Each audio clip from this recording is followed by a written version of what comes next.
આજરોજ તારીખ 26/1/2026ના રોજ સમગ્ર ભારત દેશમાં 77મા પ્રજાસત્તાક દિવસની ઉજવણી કરવામાં આવી ત્યારે તળાજા મહુવા હાઈવે પર આવેલ શ્રી ઈશ્વરાનંદ વિદ્યાલય હાજીપર સંચાલિત ozone school of science Hajipar ખાતે ધ્વજવંદન કાર્યક્રમ યોજાયો હતો। જેમાં આ કાર્યક્રમમાં ધ્વજવંદન વીર શહીદ કાનુભાઈ કામળિયાના પિતાશ્રી ભગુભાઈ કામળિયાના વરદ હસ્તે ધ્વજવંદન કરવામાં આવ્યું હતું। સાથે સ્કૂલના બાળકો દ્વારા દેશભક્તિને લઈને વિવિધ કૃતિઓ રજૂ કરી હતી અને આ કાર્યક્રમમાં સ્કૂલના શિક્ષણગણ અને સ્કૂલના વિદ્યાર્થીઓ સહિતના ઉપસ્થિત રહ્યા હતા। બ્યુરો રિપોર્ટ ગુજરાત આઈ ન્યૂઝ તળાજા।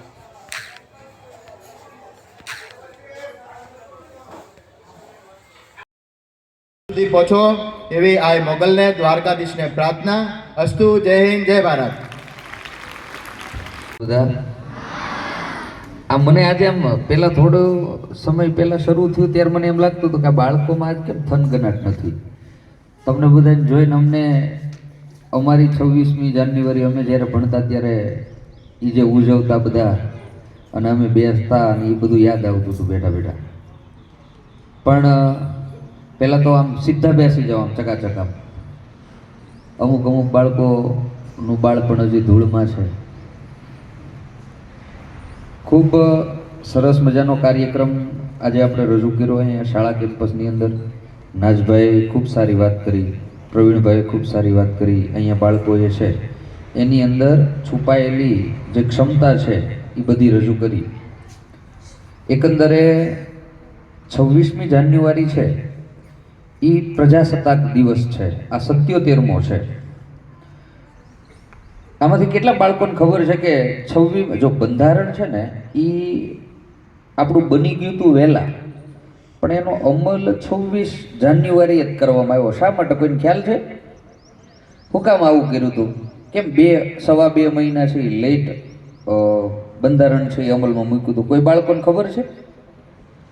નહીં? કાંઈ વાંધો નહીં, તો યાદ રાખજો।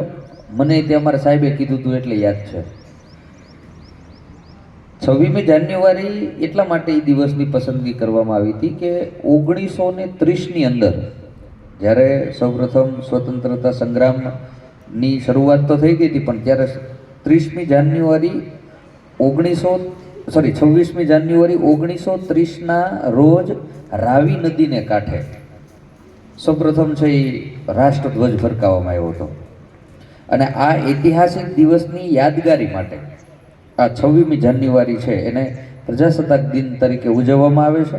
અને ત્યારે છે એ આપણું બંધારણને અમલમાં મૂક્યું હતું। આપણું બંધારણ બનાવવા માટે 64 લાખ રૂપિયાનો ખર્ચો એ સમયમાં થયો હતો। કેટલા લાખ રૂપિયાનો? 64 લાખ રૂપિયાનો। અને અત્યારે આપણું બંધારણ ક્યાં હોય તમને ખ્યાલ છે? આપણા જે નિયમો છે, લખેલું જે બંધારણ છે એ ક્યાં રાખેલું હોય? ખ્યાલ છે કોઈ બાળકોને? નહીં, દિલ્હીની અંદર સંસદ ભવનની અંદર રાખેલું હોય, પણ એને છે ને એ નિષ્ક્રિય વાયુ હિલિયમ આવે ને, ઓ છોકરાઓ હિલિયમ વાયુ આવે ને, હિલિયમ વાયુ, હા, નિષ્ક્રિય નોબલ ગેસ કહેવાય એને।